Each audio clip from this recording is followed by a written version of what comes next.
మత్తయి సువార్త 7వ అధ్యాయము 1వ వచనం చదువుకుందాము. మత్తయి సువార్త 7వ అధ్యాయము 1వ వచనం. మీరు తీర్పు తీర్చకుడి, అప్పుడు మిమ్మల్ని గూర్చి తీర్పు తీర్చబడదు. మీరు తీర్చు తీర్పు చొప్పుననే మిమ్మల్ని గూర్చి తీర్పు తీర్చబడును. మీరు కొలుసు కొలత చొప్పుని మీకును కొలబడును. నీ కంటిలో ఉన్న దూలం నెంచక నీ సహోదరుని కంటిలోన్న నలుసును చూచుట ఎలా? నీ కంటిలో దూలం ఉండగా నీవు నీ సహోదరుని చూచి నీ కంటిలో నలుసును తీసివేయమని చెప్పనేలా చాలా. దేవుడు ఇక్కడ ఎవరిని తీర్పు తీర్చొద్దు అంటున్నాడు. ఎవరిని దేవుడు తీర్పు తీర్చొద్దు అంటున్నాడు. ఎవరినైనా కూడా ఎంత పాపం చేసినండి. యేసుప్రభు వారి దగ్గరికి వ్యభిచారము చేయబడుతుంటే పట్టబడింది ఒక స్త్రీ పట్టబడింది వ్యభిచారం చేస్తుంటే. యేసుప్రభు దగ్గర తీసుకొచ్చారు ఆమెను. ఎవరు దగ్గర తీసుకొచ్చినారు? యేసుప్రభు దగ్గర తీసుకొచ్చినారు ఆమెను. తీసుకొని వచ్చి, యేసుప్రభువా, ఇదిగో ఈమె ఉంది, ఇలా పాపం చేసి పట్టుబడింది, ఇదిగో నువ్వు ఏం చెప్తావు, తీర్పు చెప్పు అని యేసుప్రభు దగ్గర నిలబెట్టారు ఆమెను. పాపం ఆ స్త్రీ బాధపడుతుంటుంది కదా. ఎంత తప్పు చేసిన వాళ్ళైనా కూడా 10 మందిని నిలబడితే సంతోషపడతారా? ఎంత అవమానం ఫీల్ అవుతారు, ఎంత బాధపడతారు, ఎంత దుఃఖపడతారు, ఎంత వేదన పడతారు. ఆ స్త్రీని నిలబెడితే చాలామంది ఉన్నారు, జనం చాలామంది ఉన్నారు, చిన్నపిల్లలు పెద్దవాళ్ళు అందరూ ఉన్నారు. ఆ మంది ఎదుట ఆమెను నిలబెట్టి ఈమె పతిత ఈమె వ్యభిచారి అని చెబుతుంటే ఆమె గుండె ఎంత పగిలిపోయింటుందో చూడండి. అంటే ఆమె చేయడం కరెక్ట్ కాదు, కానీ ఏ పరిస్థితిలో ఏం చేసిందో అది చేసింది, అది తప్పు. కానీ దేవుడి దగ్గరికి, ఇదిగో ప్రభువా, ఇదిగో ఈ స్త్రీ లాగా చేసింది, మరి ఏం చెప్తావో చెప్పు అని అడుగుతున్నాడు. అప్పుడు దేవుడు మహాజ్ఞాని అయిన దేవుడు, మహా తెలివిగల దేవుడు, మహా వివేకం కలిగిన దేవుడు వారి అంతరంగంను చూసి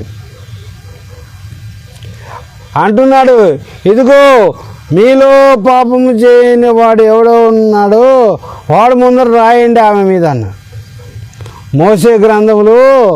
మోసే రాసిన గ్రంథములు ఏముందంటే, ఇదిగో వ్యభిచారం చేయబడిన స్త్రీ ఎవరైనా ఉంటే రాళ్ళతో కొట్టి చంపాలని రాయబడింది.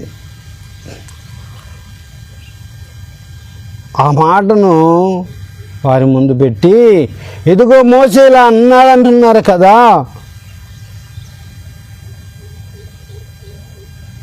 ఆమెను రాళ్ళతో కొట్టాలంటున్నారు కదా, ఇదిగో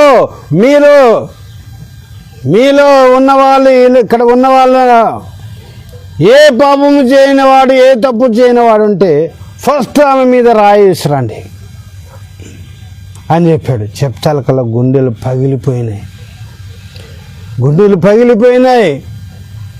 వాళ్ళు చేసిన తప్పులన్నీ వాళ్ళకు గుర్తొస్తున్నాయి. అంతటితో ఆగలేదు యేసుప్రభు వారు. కూర్చొని రాస్తున్నాడంట.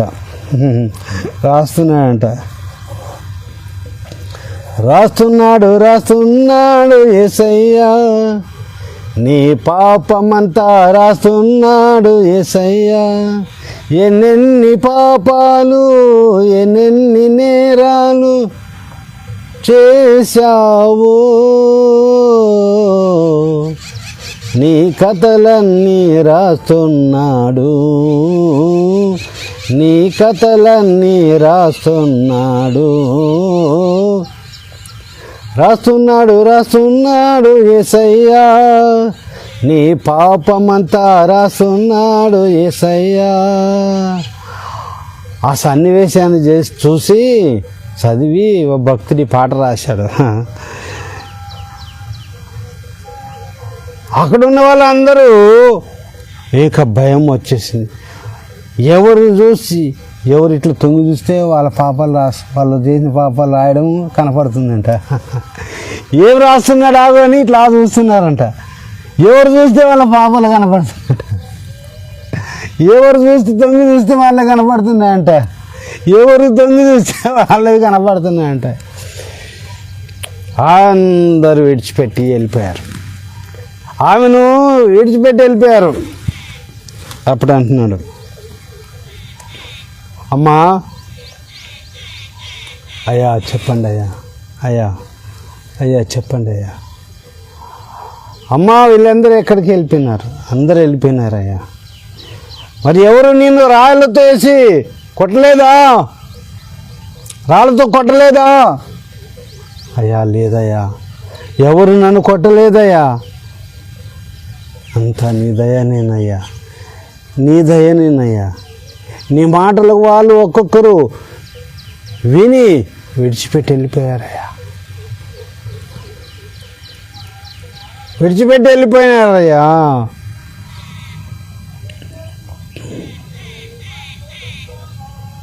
అని చెప్పే లోపల, అమ్మా నేను కూడా నిన్ను శిక్షించాను, నిన్ను క్షమిస్తున్నాను, వెళ్ళిపో.